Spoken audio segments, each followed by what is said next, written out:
ॐ शन्नो मित्रः शं वरुणः शन्नो भवत्वर्यमा शन्न इन्द्रो बृहस्पतिः शन्नो विष्णुरुक्रमः नमो ब्रह्मणे नमस्ते वायो त्वमेव प्रत्यक्षं ब्रह्मासि त्वमेव प्रत्यक्षं ब्रह्म वदिष्यामि ऋतं वदिष्यामि सत्यं वदिष्यामि तन्मामवतु तद्वक्तारमवतु अवतु माम् अवतु वक्तारम्।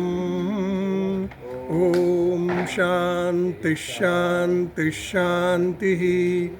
ॐ सहनाववतु सहनौ भुनक्तु सह वीर्यङ्करवावहै तेजस्विनावधीतमस्तु मा विद्विषावहै। ॐ शान्तिः शान्तिः शान्तिः। ॐ यश्छन्दसामृषभो विश्वरूपः छन्दोभ्योऽध्यमृतात् सम्बभूव समेन्द्रो मेधया स्पृणोतु अमृतस्य देवधारणो भूयासं शरीरं मे विचर्षणं जिह्वा मे मधुमत्तमा कर्णाभ्यां भूरिविश्रुवं ब्रह्मणः कोशोऽसि मेधया पिहितः श्रुतं मे गोपाय। ॐ शान्तिः शान्तिः शान्तिः। ॐ अहं वृक्षस्य रेरिव कीर्तिः पृष्ठं गिरेरिव ऊर्ध्वपवित्रो वाजिनीव स्वमृतमस्मि द्रविणगुंसवर्चसं सुमेधा अमृतोक्षितः इति त्रिशङ्कोर्वेदानुवचनम्। ॐ शान्तिः शान्तिः शान्तिः। ॐ पूर्णमदः पूर्णमिदं पूर्णात् पूर्णमुदच्यते पूर्णस्य पूर्णमादाय पूर्णमेवावशिष्यते। ॐ शान्तिः शान्तिः शान्तिः। ॐ आप्यायन्तु ममाङ्गानि वाक्प्राणश्चक्षुश्रोत्रमथो बलमिन्द्रियाणि च सर्वाणि सर्वं ब्रह्म उपनिषदं माहं ब्रह्म निराकुर्याम् मा ब्रह्म निराकरोत् अनिराकरणमस्त्वनिराकरणं मे अस्तु तदात्मनि निरतेय उपनिषत्सु धर्मास्ते मयि सन्तु ते मयि सन्तु। ॐ शान्तिः शान्तिः शान्तिः। ॐ वाङ् मे मनसि प्रतिष्ठिता वाचि प्रतिष्ठितम् आविरावीर्म एधि वेदस्य मआणीस्तः श्रुतं मे मा प्रहासीः अनेनाधीतेन अहोरात्रान् सन्दधामि ऋतं वदिष्यामि सत्यं वदिष्यामि तन्मामवतु तद्वक्तारमवतु अवतु माम् अवतु वक्तारमवतु वक्तारम्। ॐ शान्तिः शान्तिः शान्तिः। ॐ भद्रन्नो अपि वातयमनः। ॐ शान्तिः शान्तिः शान्तिः। ॐ भद्रं कर्णेभिः शृणुयाम देवाः भद्रं पश्येमाक्षभिर्यजत्राः स्थिरैरङ्गैस्तुष्टुवागुंसस्तनूभिः व्यशेम देवहितं यदायुः स्वस्ति न इन्द्रो वृद्धश्रवाः स्वस्ति नः पूषा विश्ववेदाः स्वस्ति नस्तार्क्ष्यो अरिष्टनेमिः स्वस्ति नो बृहस्पतिर्दधातु ઓમ શાંતિ શાંતિ શાંતિ. ઓમ યો બ્રહ્માણં વિદધાતિ પૂર્વં યો વૈ વેદાંશ્ચ પ્રહિણોતિ તસ્મૈ તમ્હદેવમાત્મબુદ્ધિપ્રકાશં મુમુક્ષુર્વૈ શરણમહં પ્રપદ્યે. ઓમ શાંતિ શાંતિ શાંતિ. ઓમ નમો બ્રહ્માદિભ્યો બ્રહ્મવિદ્યા સંપ્રદાયકર્તૃભ્યો વંશર્ષિભ્યો મહદ્ભ્યો નમો ગુરુભ્યો. સર્વોપપ્લવરહિતઃ પ્રજ્ઞાનગણઃ પ્રત્યગર્થો બ્રહ્મૈવાહમસ્મિ બ્રહ્મૈવાહમસ્મિ. ઓમ નારાયણં પદ્મભવં વસિષ્ઠં શક્તિં ચ તત્પુત્રપરાશરં ચ વ્યાસં શુકં ગૌડપદં મહાન્तं ગોવિन्दयोगीन्द्रमथास्य शिष्यं श्रीशङ्कराचार्यमथास्य पद्मपादं च हस्तामलकं च शिष्यं तन्तोचकं वार्तिककारमन्यान् अस्मद्गुरून् सन्ततमानतोऽस्मि. श्रुतिस्मृतिपुराणानाम् आलयं करुणालयं नमामि भगवत्पादं शङ्करं लोकशङ्करं. शङ्करं शङ्कराचार्यं केशवं बादरायणं सूत्रभाष्यकृतौ वन्दे भगवन्तौ पुनः पुनः. ईश्वरो गुरुरात्मेति मूर्तिभेदविभागिने व्योमवद्व्याप्तदेहाय दक्षिणामूर्तये नमः. केनोपनिषदના શાંતિ મંત્રો પાઠ. ઓમ આપ્યાયન્તુ મમાંગાની વાક્ પ્રાણશ્ચક્ષુશ્રોત્રમથો બલમિન્દ્રિયાણિ ચ સર્વાણિ. શ્રોત્રમથો બલમિન્દ્રિયાણિ ચ સર્વાણિ સર્વં બ્રહ્મોપનિષદં. માહં બ્રહ્મ નિરાકુર્યામ મા બ્રહ્મ નિરાકરોત.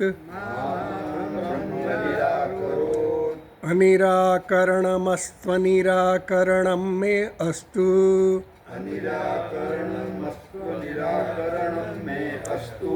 તદાત્મનિ નિરતેય ઉપનિષત્સુ ધર્માસ્તે મયિ સંતુ. મનિ નિરતેય ઉપનિષત્સુ ધર્માસ્તે મયિ સંતુ. તે મયિ સંતુ. ઓમ શાંતિ શાંતિ શાંતિ. શાંતિ શાંતિ.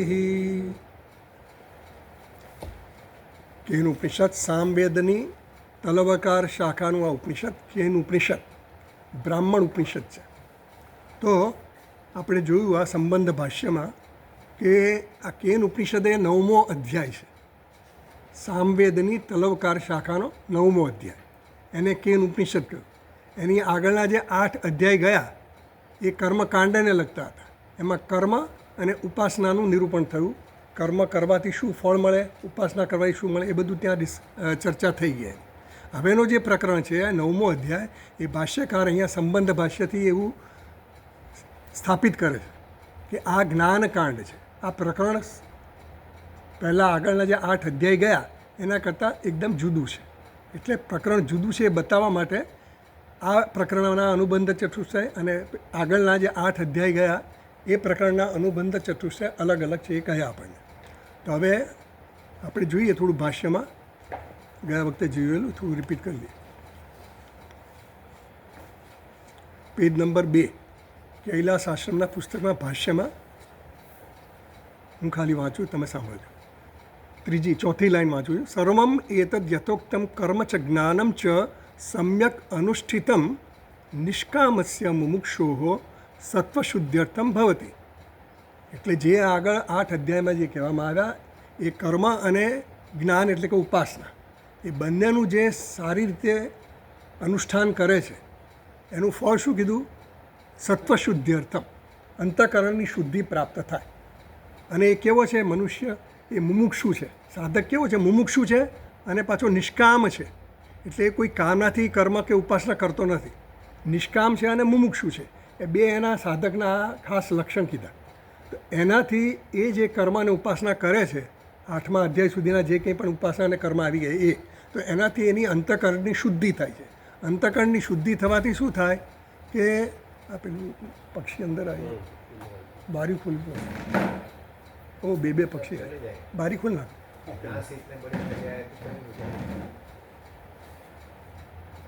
અથડાય બધું પંખામાં આવીને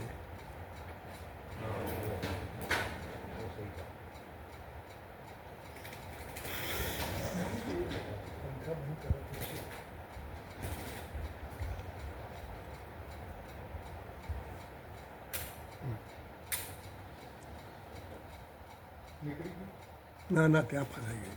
ચાલો એ આવશે હવે. પંખો હમણાં બંધ રાખો.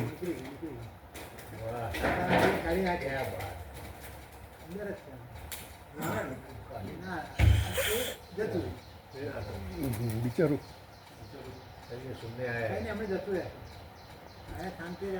ચાલો બેસી જાઓ. બારી ખુલ્લી છે ને?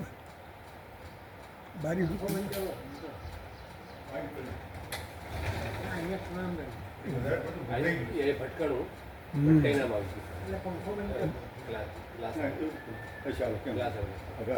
ચાલો.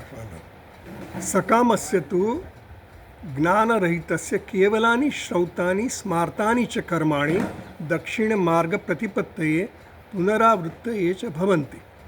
તો જે સકામ કર્મ કરે છે, 8 અધ્યાયમાં જે કહ્યા ને, એ સકામ કર્મને ઉપાસના જે કરે છે એ, અને ઉપાસના રહિત, જ્ઞાન રહિતસ્ય, ખાલી કર્મ જ કરે છે. કર્મ કરે છે પણ કેવા છે? સકામ કર્મ કરે છે. જે વેદમાં કીધા છે એ જ કર્મ કરે પણ સકામ છે. તો એને ભોગ ભોગવવાની ઈચ્છા છે કંઈ. સકામ એટલે શું? આપણને કાંઈ કામના હોય, આપણી કામના પૂરી કરવા માટે આપણે કર્મ કરીએ. હા, એટલે કોઈ પણ આપણા ભોગ ભોગવવાની રાગ દ્વેષથી પ્રેરિત કર્મ હોય એને સકામ કર્મ કીધા. તો શ્રૌતાની અને સ્માર્તાની બે પ્રકારના કર્મ છે, શ્રૌત કર્મ અને સ્માર્ત કર્મ. એટલે શ્રૌત કર્મમાં શું છે કે જે મોટાભાગના બધા યજ્ઞ કર્મો, મોટાભાગના તે વખતે યજ્ઞ વગેરે થતા. તો શ્રૌત કર્મમાં શું છે? 3 અગ્નિનો ઉપયોગ થતો હોય. આવવનીય અગ્નિ, ગાર્હસ્થ અગ્નિ, આવવનીય અગ્નિ અને દક્ષિણાગ્નિ. આવા 3 અગ્નિ હોય. એટલે જે શ્રૌત કર્મ એટલે વેદમાં જે કહેલા કર્મો હોય, યજ્ઞ યાગાદી હોય, એમાં આ 3 અગ્નિનો ઉપયોગ થતો હોય. ગાર્હસ્થ અગ્નિ એટલે જે અગ્નિ જળવાતો હોય, જે ઘર હોય ને, જે ગૃહસ્થ હોય ને, એ ગૃહસ્થ પરંપરાથી આ અગ્નિનું જાળવણ કરતો હોય. એટલે ચાલુ જ રહેતો એ અગ્નિ, એને ગાર્હસ્થ અગ્નિ કહેવાય. પછી આહ્વનીય અગ્નિ એટલે કે જ્યારે પણ યજ્ઞ થાય ત્યારે એ ગાર્હસ્થ અગ્નિમાંથી થોડો અગ્નિ લઈ અને એ વેદીમાં એ પ્રગટાવે. એને આહ્વનીય અગ્નિ એટલે દેવતાઓનું આહ્વાન ને બધું જે કરવાનું એ અગ્નિ, એ બધું ત્યાં થાય. અને દક્ષિણાગ્નિ એટલે દક્ષિણ દિશામાં એને રાખવામાં આવે એ અગ્નિને. અને પછી જે કંઈક પદાર્થ બનાવવાનો, પાયસ કરવાનો હોય, આ કંઈક કરવાનું હોય તો એમાંથી એ લોકો પ્રગટાવીને પછી એ કરે. એટલે એવી બધી વિધિ હતી ત્યાં. એટલે આ જે 3 અગ્નિનો ઉપયોગ થાય ને, એ વેદમાં જેટલા જે યજ્ઞ યાગાદી જે કયા હોય ને, એમાં આ 3 અગ્નિનો ઉપયોગ થાય. જ્યારે સ્માર્ત કર્મ હોય ને, એમાં માત્ર એક જ અગ્નિનો ઉપયોગ થતો હતો. આ તો તમારી જાણ ખાતર. તો એ દ્વારા જે કંઈ આ કર્મ કરે છે, ઉપાસના કરતો નથી, એ વ્યક્તિની શું ગતિ થાય છે? તો કે દક્ષિણાયન માર્ગની એની ગતિ થાય છે. એટલે ત્યાં એ જાય છે, પોતાના ઈચ્છિત ભોગો ભોગવે છે. જે લોકમાં જતો હોય, પિતૃલોકમાં જાય કે પછી બીજા કોઈ લોકોમાં જાય, પણ એ લોકમાં જઈને એ બધા ભોગ ભોગવી અને પાછો આવે છે. જ્યાં સુધી એના કર્મના વેગ હોય ત્યાં સુધી એ કર્મના ફળ એને પ્રાપ્ત થાય. અને પછી ક્ષીણે પુણ્ય મર્ત્ય લોકમ વિશંતિ, એવું છે દક્ષિણાયન ગતિ. આગળ પછી કહે છે સ્વાભાવિક્યા તું અશાસ્ત્રીયયા પ્રવૃત્યા પશ્વાદી. પછી આ પાછળ 4થા નંબરના પાનામાં જવાનું આપણે. સ્થાવરાંતા અધોગતિ સ્યાત. એટલે આ ત્રીજી ગતિની વાત કરવામાં આવી, જે અધોગતિ, જે દક્ષિણાયન માર્ગે નથી જતો, ઉત્તરાયણ માર્ગે નથી જતો, એની આ ત્રીજી ગતિ. હા, એટલે આગળ કહેશે આપણને કે જાયસ્વ મ્રિયસ્વ. આ બધા શું છે? જન્મ્યાને મર્યા, જન્માને મર્યા, જન્માને મર્યા. એટલે એટલી બધી ક્ષણિક એમની આયુષ્ય હોય છે. તો તો એવી જે યોનિ છે એમાં એ લોકો જાય છે. અને બીજા કેવા છે સ્થાવરાંતા અધોગતિ, આ બધી અધોગતિ, વૃક્ષોની પણ અધોગતિ કીધી. વૃક્ષોની લાઈફ લાંબી હોય પણ એમને ઘણું બધું સહન કરવાનું હોય. એટલે વૃક્ષોની શું છે સ્થિર એક જગ્યાએ સ્થાયી રહેવાનું હોય, એટલે એમાં કોઈ પછી એનો ઉત્કર્ષ થવાની કોઈ સંભાવના નથી. આ બધી યોનિઓ જે છે ને લોઅર યોનિ જે અધોગતિવાળી કહેવાય, એમાં એ લોકોને બિચારાને શું છે બીજો કોઈ કર્મ કરવાનો કે બીજો કોઈ સ્કોપ નથી, ત્યાં ભોગવવાનું એ નથી, ઉલટું દુઃખ જ ભોગવવાનું છે. કષ્ટદાયક યોનિ છે. એટલે કીધું ને આગળ કે અથ ચોથા નંબરના પાના પર ભાષ્યમાં વાંચું, અથ એતયોહો પથોહો ન કતરેણ ચન તાની ઇમાની ક્ષુદ્રાણી અસકૃત આવર્તિની ભૂતાની ભવંતી. વારંવાર આવન જાવન કરવાની જ એમની ગતિ થાય છે. જે ફુદ્દા હોય, મચ્છર હોય, મછલી હોય, બધા ઘણા બધા આવા જીવજંતુ હોય ને, બધા જે જીવ્યા ને મર્યા એવું. તો એમની આ ગતિ કેવી છે? ક્ષુદ્રાણી અસકૃત આવર્તિની, આવન જાવન કરે, એટલે આવન જાવન ચાલ્યા જ કરે એમ. આ બધા કર્મના ફળ જ્યાં સુધી હોય એને બિચારા એ યોનિમાં ફરવું પડે. એ જ્યારે ભોગવાઈ જાય પછી એની પાછી કંઈક પૂર્વના જે સંસ્કાર કે કર્મ હોય એ પ્રમાણે એને પાછી યોનિ મળે. પણ આ જે યોનિ એને ભોગવવાની આવે એ તો ભોગવવી પડે એવું છે. પછી આગળ જાયસ્વ મ્રિયસ્વ ઇતિ એતત તૃતીયમ સ્થાનમ ઇતિ શ્રુતે. એટલે આ શ્રુતિમાં એવું કહેવામાં આવ્યું, છાંદોગ્ય ઉપનિષદનું આપણે વાક્ય વાંચ્યું કે એની આ અધોગતિ થાય છે, જવું આવવું, જન્મવું અને મૃત્યુ પામવું, જન્મવું અને મૃત્યુ પામવું. આ એનું તૃતીય સ્થાનમ એટલે તૃતીય ગતિ. પહેલી છે ઉત્તરાયણ ગતિ, જે સારા જે કર્મ અને ઉપાસના કરતો હોય સમુચ્ચય અને નિષ્કામ ભાવથી કરતો હોય, અંતઃકરણ શુદ્ધિ જેની થઈ ગઈ છે, અને એ પછી આગળ જે આ કર્મને ઉપાસના કરે છે એની ગતિ ઉત્તરાયણ માર્ગે થાય છે. ત્યાં આપણે કહ્યું ને કે વાયુરનીલમ અમૃતમ અથેદમ ભસ્માંતમ શરીરમ. પછી કીધું અગ્ને સુપથારાય, હે અગ્નિ દેવતા મને સુપથા માર્ગે એટલે કે મારા કલ્યાણ માર્ગે મને લઈ જાઓ. એ પ્રાર્થના કરે છે ને એ વ્યક્તિ કોણ છે? જેણે સમુચ્ચય કર્મ અને ઉપાસનાનો સમુચ્ચય કર્યો છે. એણે કર્મ અને ઉપાસના કયા ઈચ્છાથી કરી છે, કઈ ભાવનાથી કરી છે? એણે એ પદ મેળવવું છે, હિરણ્ય ગર્ભનું પદ મેળવવું છે, એને કોઈ દેવતાનું પદ મેળવવું છે, ઉર્ધ્વગતિ છે એની. પણ એ ત્યાં જાય છે અને ત્યાં એની સાથે ઐક્ય પ્રાપ્ત કરે, હિરણ્ય ગર્ભ સાથે ઐક્ય પ્રાપ્ત કરે, અને એ દ્વારા એને ત્યાંના ભોગ પ્રાપ્ત કરવા મળે. હજી એનામાં ભેદ બુદ્ધિ છે, હજી ઐક્ય એનું થયું નથી. એટલે ત્યાં એ રહે છે અને ત્યાં ઉપદેશ બ્રહ્માજી કરે અને એ ઉપદેશ પ્રાપ્ત કરે. અને જો એની ઉપદેશથી એની ઉર્ધ્વગતિ વધારે થાય તો એનો મોક્ષ થઈ જાય બ્રહ્માજી સાથે, જ્ઞાન થઈ જાય તો. પણ ન થાય તો એને પાછું એ ભોગ ભોગવીને પાછા આવવું પડે. ઉત્તરાયણ ગતિમાંથી એ પાછા આવવું પડે. એટલે ત્યાં બે ગતિ છે પાછી એવી. હા, એટલે એમ કહ્યું આગળ, પ્રજાહ તિસ્રઃ અત્યાયમ ઈયુહુ ઇતિ ચ મંત્ર વર્ણા. પછી એવું કહેવામાં આવ્યું કે ત્રણ જે સ્વેદજ, અંડજ અને ઉદ્ભિજ્ય, આ ત્રણ પ્રકારના, કુલ 4 પ્રકારના જન્મ થાય છે. જરાયુજ એટલે મનુષ્યનો જન્મ જે થાય એ ગર્ભમાંથી, જે ગર્ભમાંથી જન્મ થાય એ બધા જ પ્રાણીઓ આવી ગયા. ઉદ્ભિજ્ય, પછી ઉદ્ભિજ્ય એટલે જમીન ફાડીને નીકળે, હા, વૃક્ષ વગેરે. પછી સ્વેદજ એટલે પરસેવાથી નીકળે. હા, મચ્છરમાંથી સ્વેદ જ નહીં, એ તો મચ્છર તો પાછા પાણીમાંથી, એના ઈંડામાંથી થતા. પણ માકડ મચ્છર છે ને સ્વેટમાંથી, પરસેવામાંથી જે જન્મે. જૂ છે, માથામાં પેલી લીક થતી હોય, શું છે એને કહેવાય, લીક છે ને, એ બધા. એટલે એ બધા જીવો છે એકદમ તુચ્છ જીવો બિચારા, એમની યોનિમાં એ થાય. એટલે પ્રજાહ તિસ્રઃ અત્યાયમ ઈ હુઈ તીચ મંત્ર. અને એવી જે અધોગતિ કરનારા જે જીવો છે એમાં એમની ગતિ છે. આ બધું ભાષ્યકાર ઉપનિષદના જે મંત્રો છે એમાંથી આપણને કહે છે કે આવી ત્રીજી અધોગતિ જે થાય છે એ દક્ષિણાયન માર્ગમાં નથી જતા અને ઉત્તરાયણ માર્ગમાં પણ જતા નથી. એમની આ ત્રીજી અધોગતિ છે. હવે આગળ આપણે વાંચવાનું છે. તો જુઓ, હવે આનંદગીરી ટીકામાં 4થા નંબરના પાના પર હું વાંચું છું, 3જી લાઈન. એવમ, મળ્યું બધાને? એવમ કર્મફલમ ઉક્ત્વા તતઃ વિરક્તસ્ય વિશુદ્ધ સત્વસ્ય બ્રહ્મ જ્ઞાને અધિકારઃ ઇતિ દર્શયન હેતુમદ્ ભાવમ આહ. એવમ એટલે આ રીતે આપણને 3 ગતિ કીધી. 3 ગતિ કહીએ ને આપણે, દક્ષિણાયન, ઉત્તરાયણ અને અધોગતિ. આ 3 ગતિ થઈ જીવની. હવે 3 ગતિ થઈ એ બતાવીને પછી એવમ કર્મફલ મુક્ત, એનું કર્મફળ કહ્યું આપણને કે આવી ગતિ મળે એમને. તતઃ વિરક્ત છે, એ 3 ગતિથી જે વિરક્ત છે એને આ કોઈ ગતિમાં રસ નથી, એને તો આત્મજ્ઞાનમાં રસ છે. 3 દક્ષિણાયન, ઉત્તરાયણ, એમાંય એને ઉત્તરાયણમાંય રસ નથી, એવો આ વ્યક્તિ છે. ઉત્તરાયણ માર્ગમાં તે સકામ છે કંઈ, હજી એને ભેદબુદ્ધિ છે ઉત્તરાયણ માર્ગે જનારાને પણ એને પણ શું છે કે એમાં એને સંતોષ નથી એનાથી પણ એનામાં વૈરાગ્ય આવી. આ બધું કહેવાની પાછળ, આ બધી ગતિ કહેવાની પાછળનો અર્થ શું છે? વૈરાગ્ય આપણામાં આવે, એનામાં જન્મવા માટે વૈરાગ્ય જન્મે ને એટલે.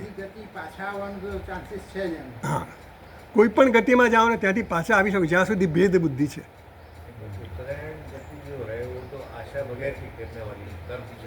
हाँ, सकाम कर्म नहीं करता है, निष्काम कर्म करता है.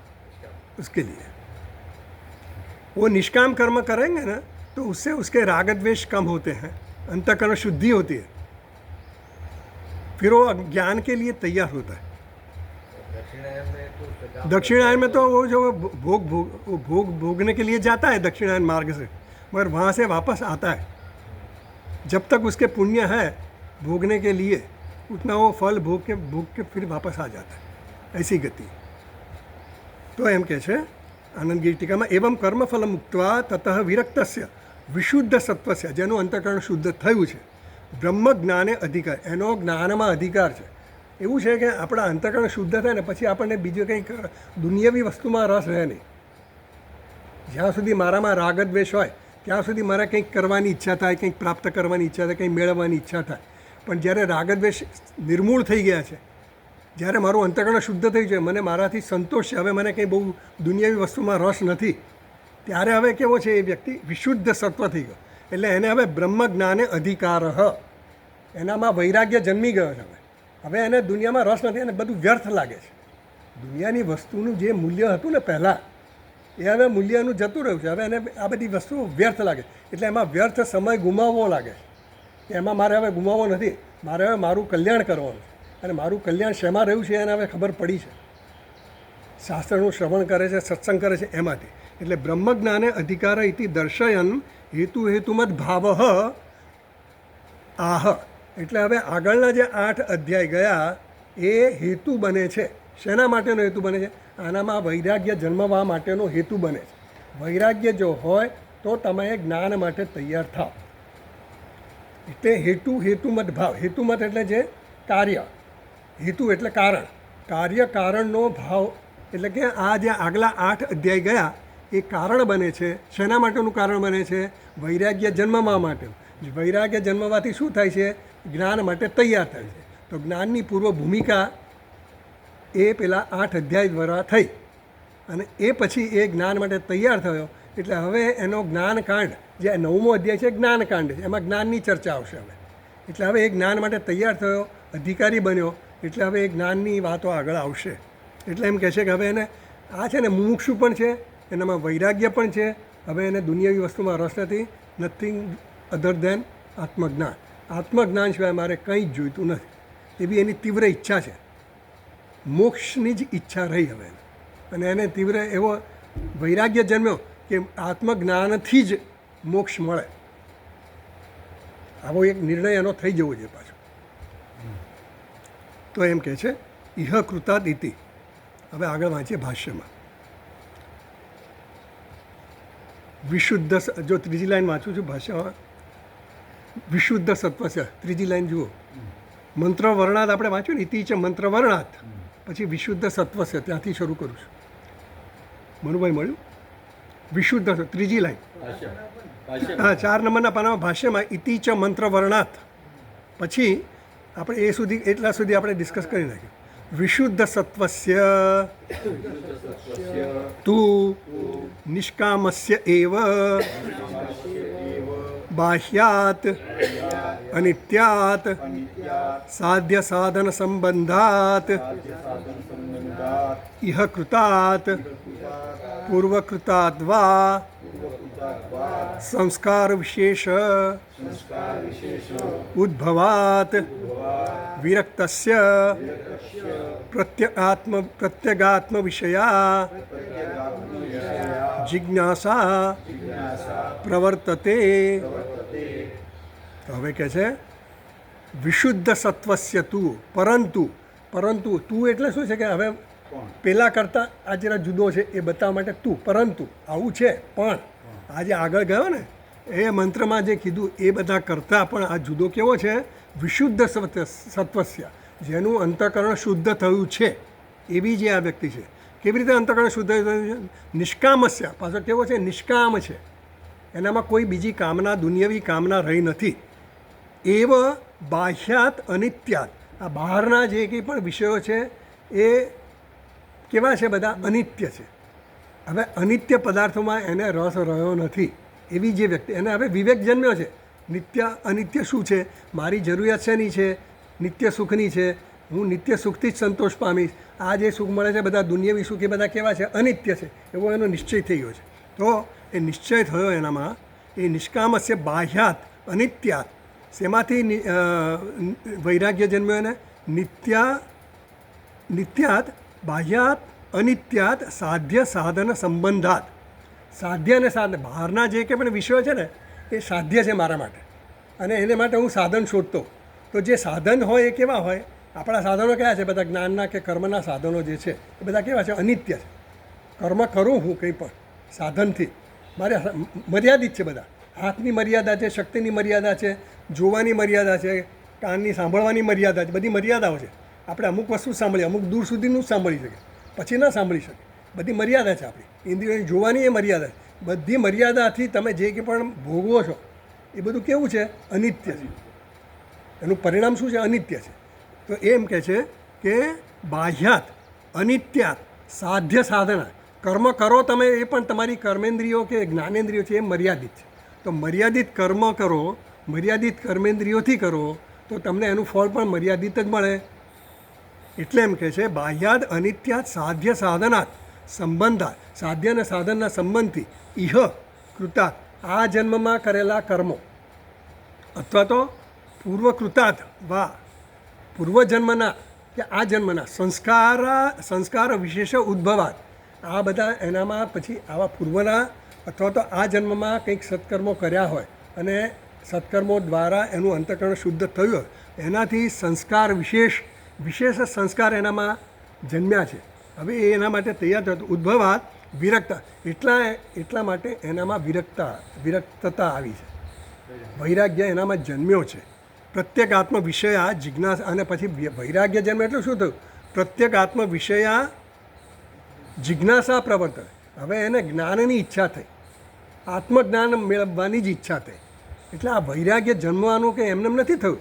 પૂર્વ જન્મમાં કરેલા, આ જન્મમાં પણ કરેલા કર્મોના પરિણામે જે અદૃષ્ટ હતું એ અદૃષ્ટને કારણે એનામાં વૈરાગ્ય જન્મ્યો. કંઈ જાદુ નથી થતું, ઓટોમેટિક આમ કંઈ ચમત્કાર નથી થતું, પણ આવી રીતે એણે કર્મો કર્યા, નિષ્કામ ભાવનાથી કર્મ કર્યા અને આ જ્ઞાન મળ્યું કે મારા જીવનનો ધ્યેય એક જ છે આત્મજ્ઞાન. ત્યારે પછી એનામાં વૈરાગ્ય જન્મે.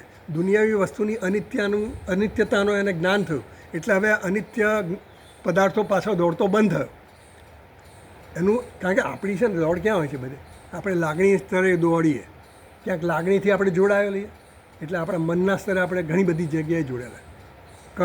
કર્મની રીતે પણ આપણને કંઈક મેળવવાની ઈચ્છાઓ થતી હોય બધી, એ બધામાંથી આ વિરક્ત થઈ ગયો. હવે એવી વ્યક્તિ છે આ. એટલે ટોટલ એનું એક જ ગોલ છે, હવે એક જ ધ્યેય છે, મોક્ષ મેળવવો. અને મોક્ષ ક્યાંથી મળશે? તો કે આ જ્ઞાનથી જ પ્રાપ્ત થશે, એવો એનો નિશ્ચય થઈ ગયો છે. એવો તો એનામાં જિજ્ઞાસા પછી જન્મે છે, તો એ આ જ્ઞાન માટે પ્રવૃત્ત થશે. તો હવે જુઓ આગળ કહે છે, ભાષ્યમાં જ વાંચીએ, તદેતત વસ્તુ પ્રશ્ન પ્રતિવચન લક્ષણયા શ્રુત્યા પ્રદર્શ્યતે કેનેશિતમ ઇત્યાદ્યયા.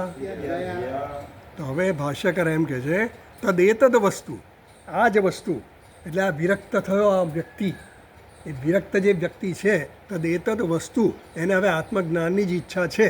તદેતદ વસ્તુ પ્રશ્ન પ્રતિવચન લક્ષણ. હવે આ કેનેશિતમ પતતિ પ્રેષિતમ મન એવો જે પ્રશ્ન લઈને જે આ શિષ્ય આવ્યો ગુરુજી પાસે, એ કેવો હશે? ઈશાવાસ્ય ઉપનિષદનો જે મંત્ર હતા ને બધા, એ બધા ઈશાવાસ્ય ઉપનિષદમાં કોઈ શિષ્ય ગુરુનો સંવાદ નથી, એમાં તો સીધો ઉપદેશ જ છે. અહીંયા શું છે, પેલું શિષ્ય પ્રશ્ન લઈને આવે છે. ઘણી જગ્યાએ એવું મોટા ભાગે શું છે, પ્રશ્ન અને ઉત્તર એ રૂપે આખો સંવાદ હોય.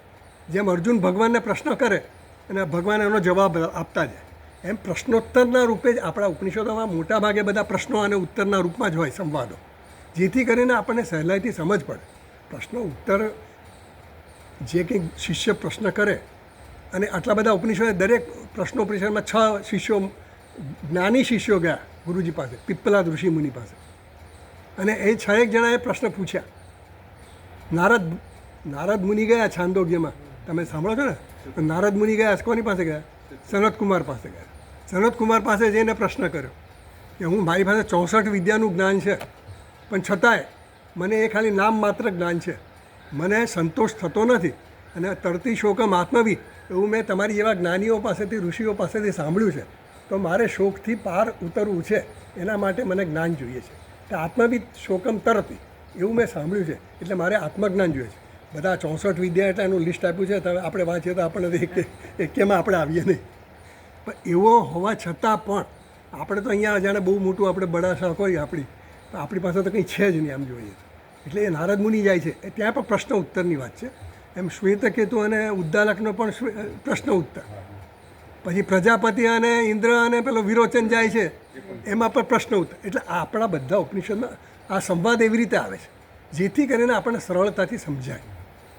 સીધું ઉપદેશ આપવા માટે ઈશાવાસ્યમાં સીધો ઉપદેશ થોડું અઘરું પડે આપણને, સમજી જઈએ તો પછી એ અંદર ઠસવું જોઈએ ને બરાબર. આ જે પ્રશ્નોત્તર દ્વારા જે કંઈ સમજાય ને આપણને, તો આપણને થોડો સાવધાનથી સાંભળીએ. પેલા પ્રશ્ન પૂછ્યો, કદાચ મારો પ્રશ્ન પણ હોય, બીજાનો પ્રશ્ન પણ હોય, અથવા તો ભવિષ્યમાં મને એવો પ્રશ્ન ઉદ્ભવે એવા પ્રશ્નો હોય, તો એ બધાનું પ્રશ્નો ઉત્તર દ્વારા આપણે એટલી બધી સ્પષ્ટતા થતી જાય. એટલે એમ કહે છે કે વિરક્તસ્ય તદ એતદ વસ્તુ પ્રશ્ન પ્રતિવચન લક્ષણયા શ્રુત્યા પ્રદર્શતે. એટલે આ જે શ્રુતિ છે કેન ઉપનિષદ દ્વારા જે પ્રદર્શિત કરે છે, એ આવી રીતે પ્રશ્નોત્તર દ્વારા પ્રદર્શિત કરે છે. એટલે શિષ્ય પ્રશ્ન કરીને આવે છે. હવે શિષ્યના પ્રશ્નો ઉપર, કારણ કે ના પૃષ્ઠ કસ્યચિત બ્રુયાત, કંઈ પણ કોઈ વ્યક્તિ પૂછે ને ત્યાં સુધી એને જવાબ નહીં આપવો. પૂછ્યા વગર સીધો ઉપદેશ નહીં આપવો. આપણને એમ થાય કે આપણે આટલું બધું જાણીએ તો લોકોને કહેવા માંડીએ, પણ નહીં કરવાનું એવું. કેમ નહીં કરવાનું? કારણ કે કઈ કક્ષાનો એ વ્યક્તિ છે આપણને ખબર નથી. સ્વામીજી દાખલો આપતા હોય કે ઘણા લોકોને આપણે ઉપદેશ આપવા માંડીએ તરત આપણે એકદમ ઉત્સાહમાં આવીએ કે આપણને આટલું બધું જ્ઞાન છે તો આપણે શેર કરીએ, બધાને શેર કરીએ. આપણે આટલી બધી આપણને એનું વેલ્યુ અત્યારે સમજાય તો બીજાને પણ આપણે આપીએ, એમ કરીને આપણે કરીએ. પણ પછી પેલાને તો એમાં ઇન્ટરેસ્ટ હોય નહીં. એ તો તમારી ગુરુજી પાસે આવ્યો હોય તો ગુરુજી પાસે શું પૂછવાય? એના પોતાના ઘરની કંઈક મુશ્કેલી હોય એના માટે પૂછવાય. મને નોકરી નથી મળતી એના માટે આવ્યો, મારા છોકરાના લગ્ન થતા નથી એટલા માટે આવ્યો, છોકરાને નોકરી મળે એટલા માટે કંઈ મંત્ર આપો એના માટે.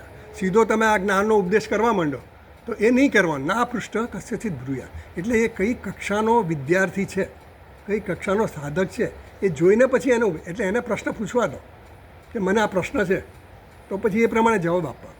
સીધો આત્મજ્ઞાનનો ઉપદેશ શરૂ નહીં કરી દેવા. અહીંયા કેનેશિતમ પતતિ પ્રેષિતમ મન એવો જે પ્રશ્ન કર્યો આ સાધકે, આ શિષ્ય, એટલે એ ગુરુ પાસે આવે છે. એટલે ગુરુ જાણે છે કે આનો શું પ્રશ્ન છે. પિપ્પલાદ ઋષિએ પ્રશ્નોપનિષદમાં પેલા 6 શિષ્યો ગયા તો એને કીધું કે તમે 1 વર્ષ અહીંયા રહો, તમે મને હમણાં પ્રશ્ન નહીં પૂછવાનો, પ્રશ્ન ક્યારે પૂછજો?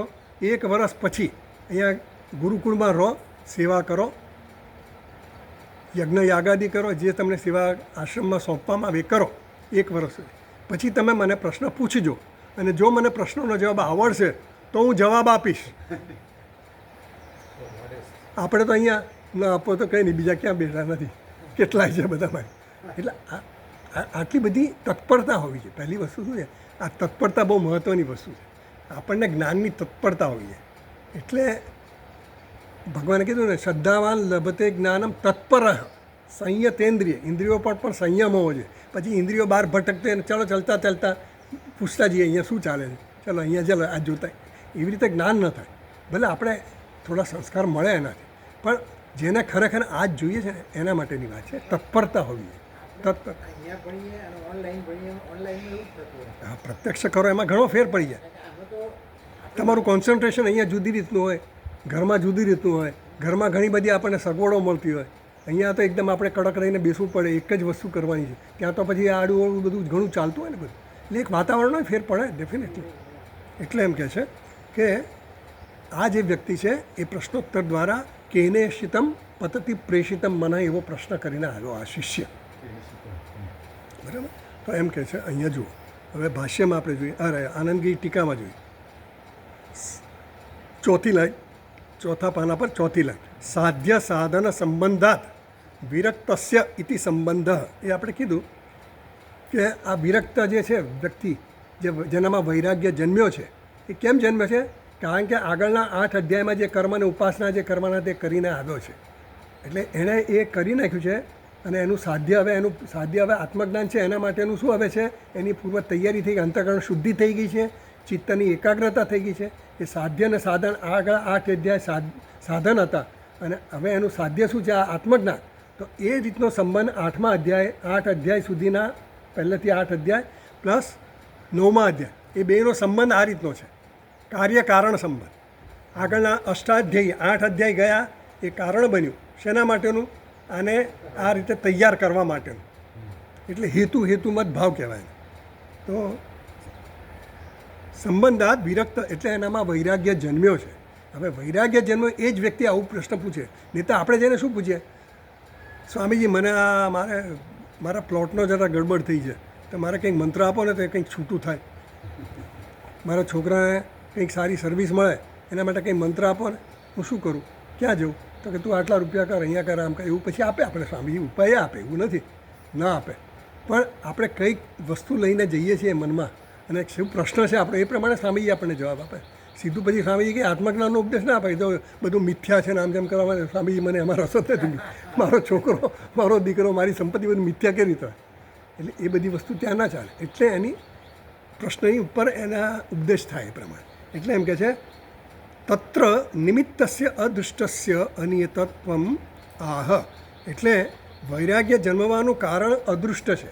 પૂર્વજન્મમાં કરેલા કર્મ જે અદૃષ્ટ છે, અત્યારે એ કર્મ આપવા તૈયાર થયા નથી. અદૃષ્ટ. આપણે કર્મ કરીએ ને તો તરત ને તરત ફળ મળે એવું એ નથી હોતું. થોડુંક ફળ અમુક તાત્કાલિક મળી જાય આપણને પ્રત્યક્ષ.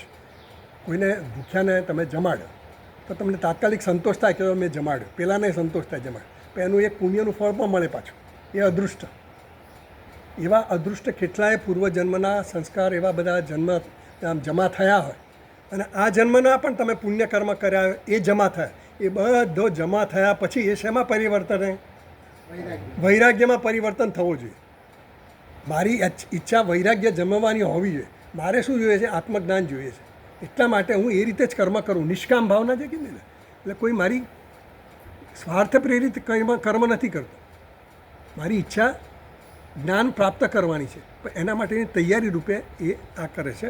એટલે કહે છે નિમિત્તસ્ય અદૃષ્ટસ્ય અનિયતત્વમ. એટલે આ અદૃષ્ટ છે, એટલે આ જન્મના પૂર્વજન્મના જે કંઈ પણ કર્મ કર્યા એ કર્મ ફળથી હવે વિરક્ત થઈ ગયો.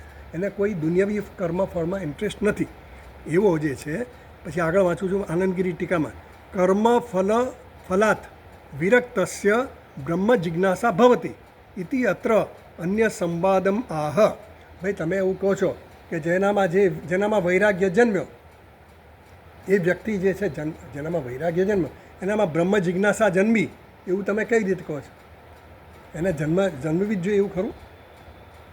તો એના માટે એમ કહે છે કે હું બીજું ઉદાહરણ આપું છું. કઠ ઉપનિષદનો ઉદાહરણ આપે છે ભાષ્યકાર. એટલે ભાષ્યકારને પેલો ભાષ્યકાર આપણને આનંદગીરી આ જે ભાષ્યકાર લખે છે ને કઠ ઉપનિષદનો મંત્ર, એ લખવા પાછળ ભાષ્યકારના મનમાં શું છે, કયા પ્રશ્નના ઉત્તર રૂપે આ કઠ ઉપનિષદનો મંત્ર ઉદ્ધૃત કર્યો ભાષ્યકારે, એ ભાષ્યકારના મનમાં શું છે ને એ આપણે આનંદગીરી કહે. અને આનંદગીરી કહે એટલે આપણને ખબર પડે કે ભાષ્યકારે આ કઠ ઉપનિષદનો મંત્ર ઉદ્ધૃત કર્યો, એની પાછળનો હેતુ શું છે. એટલે એમ કહે છે કાઠકે ચ ઇતિ. તો તો હવે જો ભાષ્યમાં વાંચીએ 5મી લીટી. કાઠકે ચ ઉક્તમ પરાંચિખાની વ્યતૃણત સ્વયંભૂ તસ્માત પરાંગ પશ્યતિ નાંતરાત્મન કશ્ચિદ ધીરઃ પ્રત્યગાત્માનમ ઐક્ષત આવૃત્તચક્ષુઃ અમૃતત્વમિચ્છન ઇત્યાદિ. હવે ભાષ્યકાર આ બધા કોટેશન્સ આપે છે ને આપણને ઉપનિષદોના, એટલે આ જે વૈરાગ્ય જન્મ્યો અને એ વ્યક્તિ બ્રહ્મ જ્ઞાન માટે તૈયાર થયો. હવે એ તૈયાર થાય તો જ એને જ્ઞાન આપવું જોઈએ. તૈયાર ન થાય તો, કારણ કે અધિકારીત્વ વગર તમે જ્ઞાન આપો ને તો નકામું છે. આપણે કોઈ એન્જિનિયરિંગમાં કે મેડિકલના ફાઇનલ યરમાં જઈને બેસીએ અને પછી આપણને પેલો લોકો પેલા સમજાવતા હોય પ્રોફેસર, આપણને એકે વસ્તુ ખબર ન પડે. બેસીને તો આવ્યા એવા 1 કલાક ગયા તો બેસી ગયા, ચાલો. તો પછી આપણને એનો કંઈ મિનિંગ નથી, અર્થ નથી. પણ જેનામાં આવું જ્ઞાનની તત્પરતા છે, ઈચ્છા છે, એ વ્યક્તિ જ્યારે આ શબ્દો પડે એના કાને, તો એને તરત જ ખબર પડે કે ના આ વસ્તુ બરાબર. એટલે હવે અહીંયા કઠ ઉપનિષદનો છે પરાંચિખાની વ્યતૃણ સ્વયંભૂ તસ્માત પરાન પશ્યતિ. જે ભગવાને આ પરમાત્માએ શું કર્યું? પરાંચિખાની, ખ એટલે કે ઇન્દ્રિયો. આ ઇન્દ્રિયોને કેવી બનાવી છે? પરાંચિખાની. પરાંચી એટલે બહિર્મુખ બનાવી છે. આપણી ઇન્દ્રિયો બધી કેવી છે? બહિર્મુખ બનાવી. જો અંતર્મુખ બનાવી હતો તો વાંધો જ નહોતો, તો અંતઃકરણ શુદ્ધિ બુદ્ધિની કંઈ જરૂર ન રહે.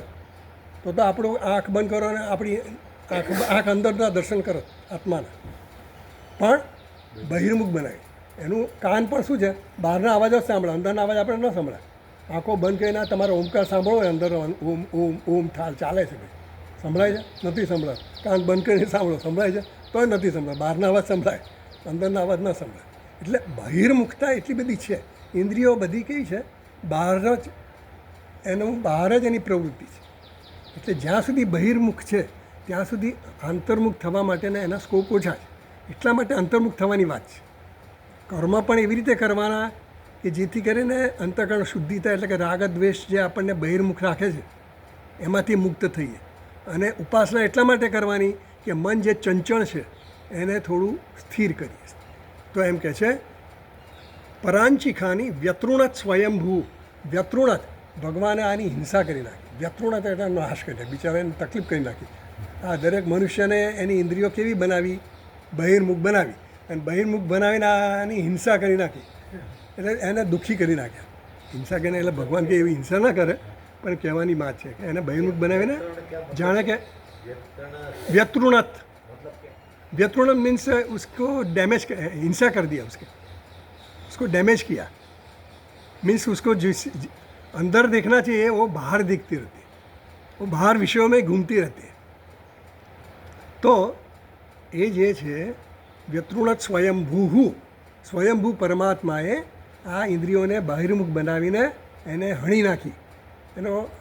એટલે એને બિચારાને નબળી બનાવી દીધી સામે જ. કારણ કે નબળી બનાવી એટલે હવે એને પછી મજબૂત બનાવવા માટે આપણે પ્રયત્ન કરવો પડે ને. એને અંતર્મુખ બનાવવા માટે આપણે પ્રયત્ન કરવો પડે. તો વ્યતૃણત સ્વયંભૂ તસ્માત પરાન પશ્યતિ નાંતર આત્મન. તેથી કરીને આ ઇન્દ્રિયો ક્યાં જુએ છે? પરાન પશ્યતિ, બહાર જ જુએ છે. નાંતર આત્મા, અંતર આત્મા તરફ એની દ્રષ્ટિ થતી જ નથી. કશ્ચિત ધીર, પણ કોઈક ધીર પુરુષ, કોઈક વિવેકી મનુષ્ય જે છે એ પ્રત્યેક આત્માનમ ઈચ્છત, જેને પ્રત્યેક આત્માની ઈચ્છા છે, એ એની ઈચ્છા કરતો આવૃત્ત ચક્ષુ, એના બધા આવૃત્ત ચક્ષુ એટલે એણે બધી ઇન્દ્રિયોને સંકેલી લીધી. કઈ તરફ? અંતર તરફ એને સંકેલી લીધી. તો આવૃત્ત ચક્ષુ અમૃતત્વ ઈચ્છન. કેમ અંતર સંકેલી લીધી? કારણ કે એને અમૃતત્વની પ્રાપ્તિ કરવી છે, આત્માની પ્રાપ્તિ, આત્મજ્ઞાન પ્રાપ્ત કરવું છે. અમૃતત્વ તેની ઈચ્છાને કારણે એણે પોતાની ઇન્દ્રિયોને આ વિવેકી મનુષ્યે સંકેલી લીધી છે. સમજ પડે ને? એટલે પરાંચિખાની એવું કહ્યું.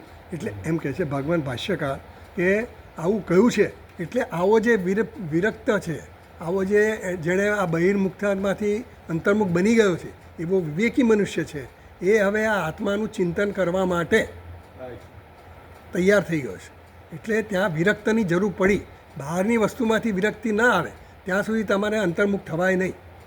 એટલે પહેલાં આપણે વૈરાગ્ય જન્માવવા માટે શું જોઈએ? વિવેક જોઈએ. વિવેક ક્યારે થાય? વિચાર કરીએ તો વિવેક થાય. શાસ્ત્રનું શ્રવણ કરીએ, નિત્ય વસ્તુ કઈ છે, અનિત્ય વસ્તુ કઈ છે, મારે નિત્ય વસ્તુ જ જોઈએ છે એ પણ પહેલાં સમજ પડવી જોઈએ. હું શેની ઈચ્છા કરું છું? નિત્ય વસ્તુની ઈચ્છા કરું છું. નિત્ય વસ્તુ એટલે શું? દેશ કાળ અને વસ્તુમાં નિત્ય હોય એવી. અત્યારે નિત્ય લાગે, ખાઈ પીને મજા કરીએ, અત્યારે કંઈ મજા આવે છે, પણ મજા આવે છે પણ ક્યાં સુધી? થોડો વખત સુધી. વળી પાછું નવો વિષય, નવો આનંદ. એમ વસ્તુઓ બદલાયા કરે, દેશકાળે બદલાય. આજે આવી કાલે ન પણ આવે એ જ વસ્તુ, એમાંથી આનંદ. એમ આ જે બહિર્મુખ છે એ વ્યક્તિમાં તો આ વસ્તુ શક્ય જ નથી. એટલે અંતર્મુખ થવા માટે એને વિવેક લાવવો પડે. વિવેક આવે, નિત્ય વસ્તુ વિવેક, પછી એનામાં વૈરાગ્ય જન્મે. વૈરાગ્ય જન્મવો એટલે શું? વૈરાગ્ય એટલે કે તિરસ્કાર કરવાનો નથી. વૈરાગ્ય એટલે વ્યર્થતા સમજવાની કે આ દુનિયાવી વસ્તુઓ છે ને એ મારે માટે વ્યર્થ છે, એમાં મારે સમય બગાડવો નહીં જોઈએ. જે વસ્તુ આપણા જે સલામત કે સુખ આપણે જોઈએ એ પૂરી પાડી શકે એની કેપેસિટી જ નથી. એટલે એ સમજવું પડે, એ વિવેક થવો જોઈએ. એટલે જે કંઈ સત્ય અને મિથ્યાનો વિવેક, નિત્ય અનિત્યનો વિવેક, આપણે જે ઘણા બધા પ્રકારના વિવેક છે ને, સત્ય મિથ્યા. આ દુનિયા મિથ્યા છે એમ બોલીએ ખરા, પણ મિથ્યા એ શબ્દ સમજવો પડે. ખાલી આપણે આ બધા ભાષાના શબ્દો બધા એવા થઈ ગયા ને, એટલા બધા સામાન્ય થઈ ગયા ને, ગ્લોસિંગ ઓવર. તો આમી જગ્યાએ ગ્લોસિંગ ઓવર થાય. આપણે ગ્લોસિંગ ઓવર શું કે એની ડેપ્થમાં આપણે જતા નથી. ઉપર છેલ્લું જ્ઞાન હોય આપણે સરફેસ પર. રાગદ્વેષ નહીં હોવા જોઈએ. આપણામાં જ્ઞાન આવી જાય એટલે શું આપણે રાગદ્વેષ નહીં હોય. પણ રાગદ્વેષની ડેપ્થ, એની ડાયમેન્શન આપણે સમજવું. એ રાગદ્વેષ મારામાં ક્યાં લાગે છે? રાગદ્વેષ પેલામાં દેખાય આપણને, એનામાં જો રાગ છે કેટલો બધો, હજી જો બધું આમ કરે તેમ કરે, દ્વેષ દેખાય, બધું દેખાય આપણે. પણ મારામાં શું છે એ જોવાનું. આપણે આત્મજ્ઞાન એટલે મારે પોતાનું જ્ઞાન મેળવવું, બીજાનું જ્ઞાન નથી મેળવવાનું. તો એમ કહે છે કે જ્યાં સુધી આપણો વિવેક અને વૈરાગ્ય નહીં થાય ત્યાં સુધી સમાધિ ષટક સંપત્તિ, જે સાધન ચતુષ્ટય સંપન્ન અધિકારી કીધો એ સમાધિ ષટક સંપત્તિ. શમ એટલે શું? મનોનું નિગ્રહ એ થવું જોઈએ. એના માટે ઉપાસનાને બધી કીધી. દમ ઇન્દ્રિયોનો નિગ્રહ, કર્મેન્દ્રિયો બધી બહાર અહીંયા જઈએ ત્યાં આમ શાંતિથી બેસી જ ન શકીએ. આપણને એમ થાય કે આ કરી નાખું, તે કરી નાખું, મનમાં વિચારો થાય, પ્રોજેક્ટ ચાલુ છે મનમાં આપણાને, આવી ટેવ પડી ગઈ છે. એટલે પણ એમાંથી ધીરે ધીરે ધીરે ધીરે આપણે બધું મન આપણું ક્યાં લગાવવાનું? શાસ્ત્રમાં લગાવવાનું. એમ કરીશું તો એટલે આ બધું કહેવાનું હશે. એમ સકામ કર્મ અને નિષિદ્ધ કર્મથી આપણે નિવૃત્ત થતાં નિષ્કામ કર્મ પર આવવું જોઈએ. જ્યાં સુધી આપણને એમ લાગે કે આપણને કંઈ એવો રસ નથી, પણ રસ નથી એવું આપણને લાગે છે, કંઈક રસ છે. આપણને એવું લાગે છે કે આપણે નિષ્કામ કરવા, કે ધારો કે કોઈને મદદ કરી એમાંય ન થતું તો સારું જ વાત છે, પણ જનરલી આપણને એમ થાય કે પછી એને શું કર્યું? એને મેં પૈસા આપ્યા હતા, એને માગ્યા મારી પાસે પૈસા કે મારે ભણવા માટે પૈસા, પછી એ ભણ્યો કે નહીં, કે શું કર્યું કે શું નહીં, એવું આપણે થોડું આમ ધ્યાન રાખીએ. પછી ક્યાંક આડાવડા વાપરે છે કે શું કરે એ ધ્યાન રાખીએ. આવું બધું આપણા મનમાં થતું હોય. કોઈને ડોનેશન આપ્યું તો પછી એને મારે હાર ન પહેરાવ, પેલાને હાર પહેરાવ, મેં 10,000 આપ્યા ને પેલા 5,000 આપ્યા તો એને હાર પહેરાવ અને મને પહેરાવ નહીં. આવું બધું આપણને થાય. ન થાય તો સારી વાત છે, તો આવું થાય આપણે. એટલે મનમાં આપણી ઈચ્છા છે, હજી કોઈ પણ ફળ મેળવવાની ઈચ્છા છે. કામના આપણી જે હોય ને એ કામના કયા રૂપમાં આવે? એટલે એ ન થવું જોઈએ. કહેવાનો મતલબ શું? નિષ્કામ કર્મ કોને કહેવાય? કોઈ પણ મને કામના નથી, દુનિયાવી લાગણીના સ્તરની પણ નથી, અહંકારના સ્તરની પણ નથી, ઇન્દ્રિયોના સ્તરની પણ નથી. કોઈ વસ્તુની મારી જરૂરિયાત નથી. એવો હું જ્યારે થઉં ને ત્યારે આ જ્ઞાન થોડું ટકે આપણામાં. અને એવા થવાનું છે. આપણે ધીમે ધીમે ધીમે ધીમે આ પ્રેક્ટિસથી આવશે. એમને એમ તો આવવાનું નથી, કોઈ આમ ચમત્કાર થવાનો નથી. આમાં આપણે આપણી જે ટેવો છે ને એને ઓળખવી પડશે, અને એ ટેવમાંથી આપણે કેમ ધીરે ધીરે ધીરે ઉપર ઉઠવું એ કરવા. એટલે કશ્ચિત ધીર પ્રત્યેગાત્માનમૈક્ષત આવૃત્ત ચક્ષુ અમૃતત્વમ ઈચ્છન. હવે આવૃત્ત ચક્ષુ છે ને ત્યાં ભાષ્યકાર સમજાવે છે. આગળ જુઓ, આનંદગીરી ટીકામાં જુઓ, છેલ્લેથી બીજી લાઈન. સાધ્ય સાધન ભાવાત ઉપરત કર્ણગ્રામશ્ચ કર્ણગ્રામ ચક્ષુ ગ્રહણસ્ય ઉપલક્ષણાર્થત્વાત. અચ્છા, એટલે જેનું મન ઇન્દ્રિયો સાધ્ય સાધન ભાવાત ઉપરત, એટલે જેનું મન ઇન્દ્રિયો કે મન કે બધું જ જે છે ને એ સાધ્ય સાધન ભાવથી ઉપર થઈ ગયો છે, એનાથી ઉપરત હતી. એટલે આપણે જે કંઈ કર્મ કરીએ એ કંઈક સાધ્યને ધ્યાનમાં રાખીને આપણે સાધન નક્કી કરીએ. આમ કરવું છે એટલા માટે આમ કરીએ, અહીંયા જવું છે એટલે આમ કરીએ, અહીંયા મેળવવું છે એટલે આમ કરીએ, આને લાગવગ લગાવી છે એટલે આમ કરીએ. આવું બધું ઘણું આપણે જે કંઈ કોઈ પણ સાધન કેવી રીતે નક્કી થાય, સાધ્યથી નક્કી થાય. સાધ્ય આપણું શું છે? ધારો કે મારે રિઝર્વેશન જોઈએ છે, તો રિઝર્વેશન જોઈએ છે તો મારે લાઇનમાં ઊભા રહેવું પડે, કાં તો એજન્ટ થ્રુ કરવું પડે. એજન્ટ થ્રુ કરીએ તો વાંધો નહીં, ચાલો. પછી પેલાને કંઈ પેલો કે ભાઈ તમારા છે ને વેઇટિંગ લિસ્ટમાં છે ને, હમણાં તમારું ચાલ તો કંઈ કરો ને કંઈક થાય તો એવું છે. તો પછી આપણે કંઈક એને લાગવગ લગાવવાનું કંઈ, હવે તો જો કે લાગવગ લાગે છે ને ખબર નહીં, પણ બ્લેક પહેલાં હવે તો 2 નંબર બ્લેક થતા નહીં હોય ને, ટિકિટો થાય છે બ્લેક નથી થતી, પણ પહેલાં થતી હતી સમજ. પણ એવી જગ્યા હોય, ધારો કે કંઈ પણ એવી જગ્યા હોય ને, કંઈક આપણે ઓળખીતો હોય તો આપણે ઘૂસી જઈએ, લાઈનોમાં ઘૂસી જઈએ, કંઈક મંદિરમાં દર્શન કરવા હોય તો ઘૂસી જઈએ, એવું બધું કરીએ. હવે જે કરીએ આપણે વ્યવહારમાં કરતા હોઈએ, એટલે જે ન કરવા જેવું ઘણું કરતા હોઈએ છીએ. એટલે આપણે મૂલ્યનો ભંગ કરીને કરતા હોઈએ છીએ. પ્રમાણિકતા આપણી હોય પણ ક્યાં સુધી? અમુક સુધી, 100 રૂપિયા સુધી. રસ્તામાં પેલો પકડે પોલીસ તો આપણે પછી એને કહે કે ભાઈ પેલો કે તમારે ત્યાં જવું પડશે, સ્કૂટર પકડીને લઈ જાય પેલો એની ઓફિસમાં, તો ત્યાં જવું પડે. તો કે શું કરવું પડશે અમારે? તો તમે દંડ ભરવો પડશે, આટલા 500 રૂપિયા દંડ. તો કે કંઈ થાય એવું છે? તો કે લાવો આટલા આપી દો મને.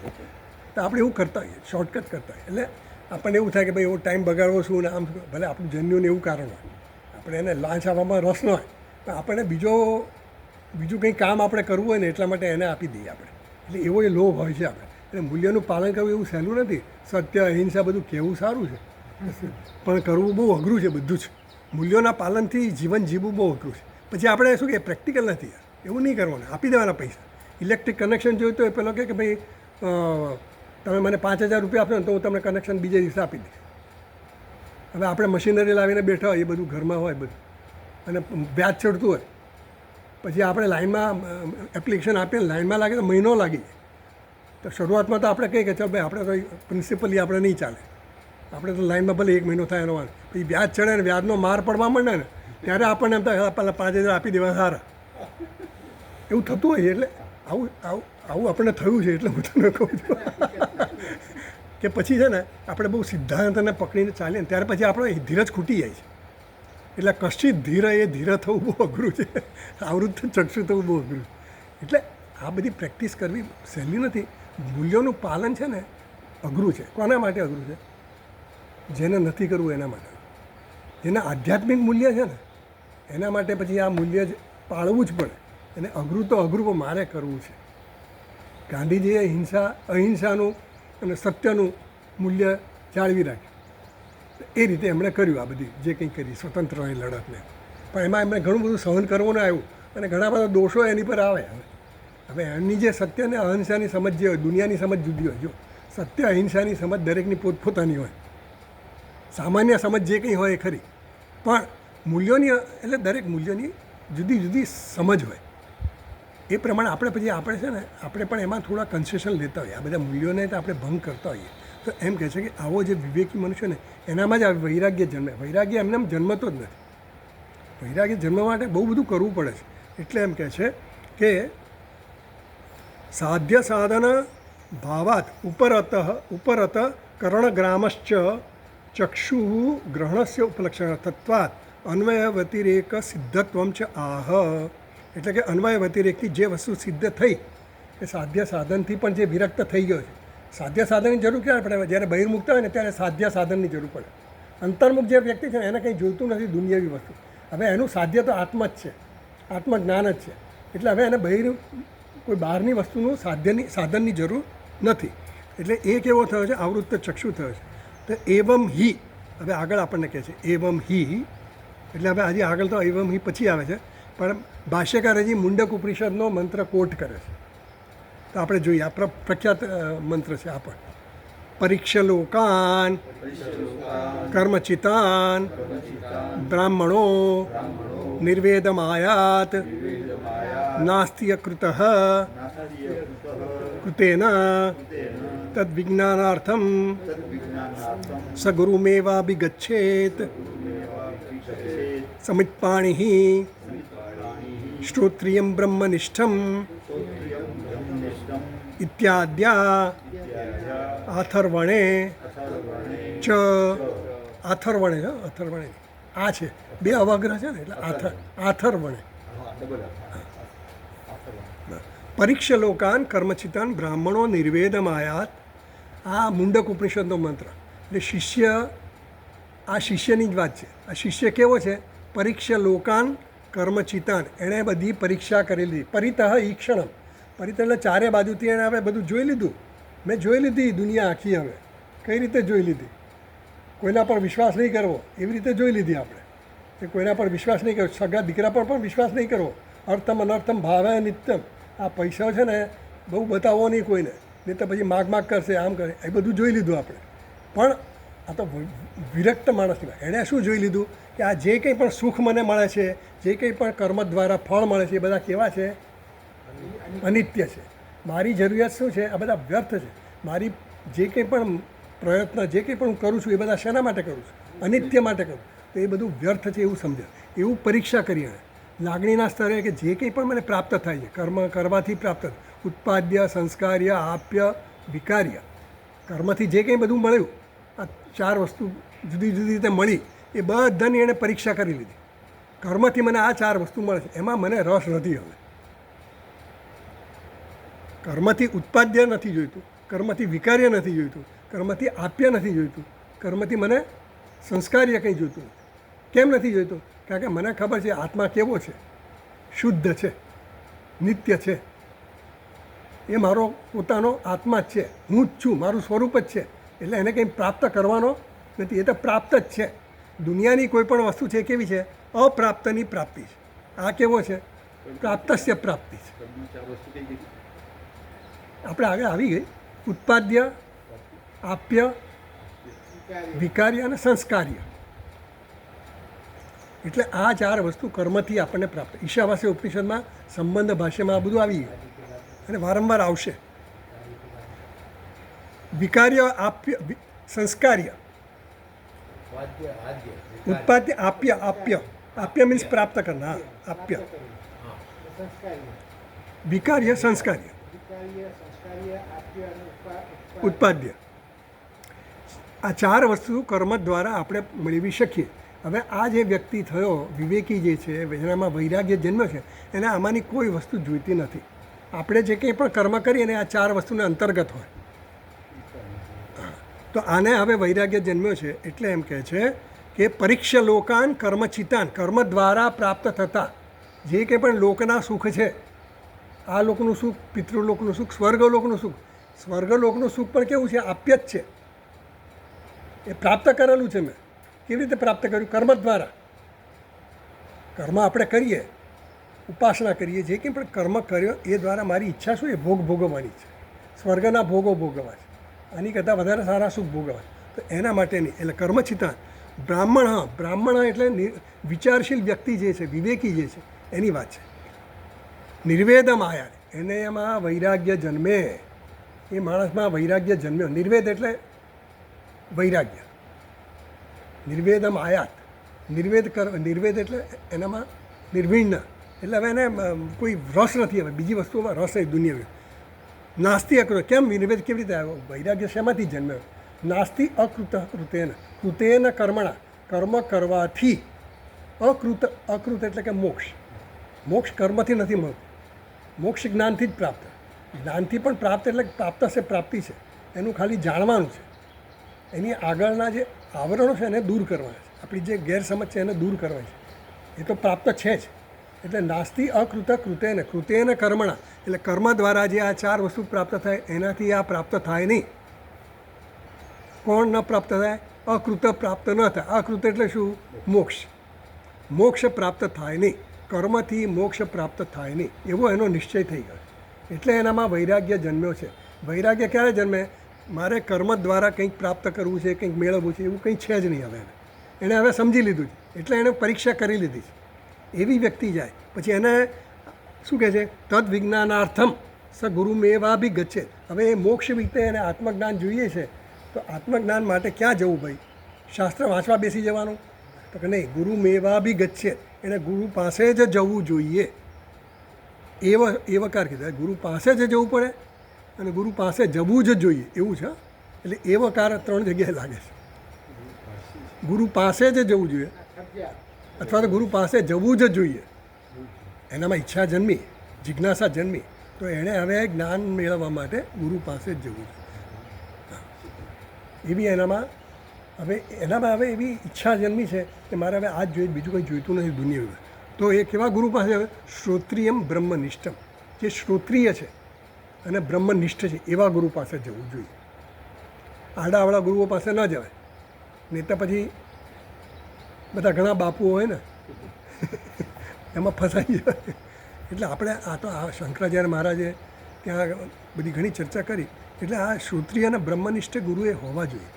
નહીં તો શું છે કે ગુરુઓ બધા મંત્ર આપે ને આ આપે ને હાથ મૂકે ને ફલાણું કરે ને ઢીકણું કરે ને બધી મંત્ર વિદ્યાઓ કરીને આપણને બધા ચિઠ્ઠીઓ ફાડે ને બધું શું કરે, બધું કરે રવાડે ચડે. એટલે આપણે રવાડે ચડી જઈએ તો જે કરે એનું જે થાય આપણે એમાં ફસાઈ જતા હોઈએ છીએ. જ્યાં સુધી દુનિયાવી વસ્તુની ઈચ્છા હોય ને તો તમને કંઈક એવા સંજોગો આવી જાય કે તમે ફસાઈ જાઓ, ભલે તમે સમજદાર છો તોય. એવું છે. એટલે એમ કે છે ઇત્યાદ્યા અથર્વણે, આ અથર્વવેદનો મંત્ર કીધો, અથર્વવેદ. એટલે એમ કહે છે ભાષ્યકાર કે આવી રીતે વિરક્તની જરૂરિયાત કેમ છે, આના માટે છે. પછી આગળ વાંચીએ. એવમ હિ વિરક્તસ્ય પ્રત્યેગાત્મ વિષયમ વિજ્ઞાનમ શ્રોતુમ મંતુમ વિજ્ઞાતુમ ચ સામર્થ્યમ. હવે પાછા 6 નંબરમાં પાના કરીએ. 6 નંબરમાં પાના આગળ વાંચવામાં. સામર્થ્યમ ઉપપદ્યતે ન અન્યથા. એવમ હિ વિરક્તસ્ય પ્રત્યેગાત્મ વિષયમ વિજ્ઞાનમ શ્રોતુમ મંતુમ વિજ્ઞાતુમ ચ સામર્થ્યમ ઉપપદ્યતે. તો એમ કહે છે કે એવમ હિ વિરક્તસ્ય, આ પ્રકારે જે વિરક્ત પુરુષ છે, વિરક્તસ્ય પ્રત્યેગાત્મ વિષયમ વિજ્ઞાનમ, એ વ્યક્તિને જેનામાં વૈરાગ્ય સંપૂર્ણપણે જાગી ગયો છે, જેનામાં સંપૂર્ણપણે વૈરાગ્ય જન્મ્યો છે, એ વ્યક્તિ જ પ્રત્યેગાત્મ વિષયમ વિજ્ઞાનમ, પ્રત્યેગાત્મા વિશે. પ્રત્યેગાત્મા એટલે પ્રત્યેગાત્મા, આત્મા. આપણે આત્મા છે ને, આત્માને આ વિશેષણ લગાવે. પ્રત્યેગાત્મા એટલે અંતરાત્મા, અંતરતમ, મારો અંતરતમ આત્મા. અત્યારે મારી ઇન્દ્રિય આત્મા છે, હું બોલું છું, વાણી બોલે છે, હું શું કહું, હું બોલું છું, હું ઊંચો, શરીર ઊંચું છે, હું ઊંચો, એમ આ બધા હું એટલે આત્મા. એટલે આત્મા છે ને, બધા ઘણા છે આત્મા. હું એ આત્મા છે, હું ઊંચો છું એ આત્મા છે. હું કીધું ને, બોલું છું, જોઉં છું, એટલે જે ઇન્દ્રિયો સાથે હું તાદાત્મ્ય કરું, કર્મેન્દ્રિય સાથે કે જ્ઞાનેન્દ્રિય સાથે કે દેહ સાથે, એ પ્રમાણે હુંને જોડી દઉં છું ને, તો એ બધા આત્મા થઈ ગયા મારા. પત્ની પણ આત્મા, પુત્ર પણ આત્મા, બધું આત્મા બની જાય છે આપણે. કારણ કે મને એટલું બધું એની સાથે આમ તાદાત્મ્ય છે. તો એ નથી, એ સિવાયનો આ આત્મા એટલે પ્રત્યેક આત્મા. તમે જે આત્મા સમજો છો એ આત્મા નહીં. પ્રત્યેક આત્મા એટલે અંતરતમ, જે ઇનર મોસ્ટ જે છે એ આત્માની વાત છે. તો આ પ્રત્યેક આત્મા વિષયમ વિજ્ઞાનમ, એનું જ્ઞાન મેળવવા માટે શ્રોતુમ મંતુમ વિજ્ઞાતુમ, શ્રવણ કરવા માટે, મનન કરવા માટે અને વિજ્ઞાતુમ એટલે કે જાણવા માટેનું સામર્થ્ય પ્રાપ્ત થાય છે. આવી જે વ્યક્તિ છે વિરક્ત, એનામાં આવું સામર્થ્ય આવે છે. કેવું સામર્થ્ય આવે છે? આપણામાં આત્માનું સામર્થ્ય આવે છે, પણ કેવું? ઇન્દ્રિયો દ્વારા એ આત્મા છે એનું, શક્તિઓથી, કર્મેન્દ્રિયો દ્વારા જે કંઈ સામર્થ્ય આવે છે. જીમખાનામાં જઈએ ને પછી બધી કસરતો બસરો કે સામર્થ્ય આવે છે આપણામાં, પણ એ બધું કેવું સામર્થ્ય છે? અનાત્માનું સામર્થ્ય છે. આ જે આત્માનું સામર્થ્ય એ કેવું છે? પ્રત્યેક આત્મા વિષયત્વ એમ કીધું. એટલે પ્રત્યેક આત્મા વિષયનું જે વિજ્ઞાન છે, એનું જે જ્ઞાન છે, એ જ્ઞાન મેળવવા માટે શ્રવણ કરવું પડે. શ્રવણ કરવામાં આવે તે સામર્થ્ય જોઈએ. શ્રવણ કરવું એટલે ખાલી આ શબ્દ સાંભળે, હા સાંભળું છું બરાબર, શ્રવણ કરું. પણ શ્રવણ એટલે શું? તાત્પર્ય નિશ્ચય થવો જોઈએ આપણામાં, કે આપણે શું સાંભળીએ છીએ, આ કહેવામાં આવે છે એનું તાત્પર્ય શું છે, મને શું લાગુ પડે છે. એટલે મનન કીધું કે આ વસ્તુ જે કંઈ આપણે આ શાસ્ત્રમાં કહેવામાં આવી એ મારા જીવનમાં મને શું લાગુ પડે છે એ જોવું પડે. એટલે મનન કરવું પડે. નિધિધ્યાસન એટલે જે આપણી ટેવ પડી ગઈ, ટેવ મુજબ આપણું વર્તન થાય છે, તો એમાંથી પણ આપણે કેવી રીતે નિવૃત્ત થવું. જૂની ટેવ મુજબ આપણે ઘણું બધું કરતા હોઈએ, તો ધીમે એટલે આ બધી એક પ્રોસિજર છે. એટલે એમ કહે છે કે એ સામર્થ્ય તમને ક્યારે પ્રાપ્ત થાય? વૈરાગ્ય આવે તો આ બધું પ્રાપ્ત થાય. ન અન્યથા, એ સિવાય કોઈ બીજો આનો ઉપાય નથી. કંઈ શોર્ટકટ ખરો? નો. કંઈ લાગવગ ખરી? નો લાગવગ, નથિંગ. સીધું કરવું જ પડે આ બધું. વૈરાગ્ય જન્માવવો જ પડે. ન અન્યથા એવું કહ્યું. એટલે વૈરાગ્ય હોય તો જ આ સ્થાયી જિજ્ઞાસા રહે. એટલે બધી જિજ્ઞાસા હોય ખરી, પણ અહીંયા જ્યાં સુધી આપણો વૈરાગ્ય ના જાય ને ત્યાં સુધી અસ્થાયી જિજ્ઞાસા સ્થાયી નથી. આ જ્ઞાન મેળવવાની ઈચ્છા છે ખરી, પણ સ્થાયી નથી. આમ એકદમ સોલિડ નથી, એવું થાય છે. એટલે આપણે એમણે એવું કીધું કે વૈરાગ્યની એકદમ જ અગત્યતા બતાવી. આપણે વૈરાગ્ય વગર આ તમને જ્ઞાન થાય નહીં. ચાલો આટલું આપણે કરીએ. ઓમ પૂર્ણમદ પૂર્ણમિદમ પૂર્ણાત પૂર્ણમુદચ્યતે પૂર્ણસ્ય પૂર્ણમાદાય પૂર્ણમેવાવશિષ્યતે. ઓમ શાંતિ શાંતિ શાંતિ. શંકરમ શંકરાચાર્યમ કેશવમ બાદરાયણમ સૂત્રભાષ્યકૃતૌ વંદે ભગવन्तौ પુનઃ પુનઃ.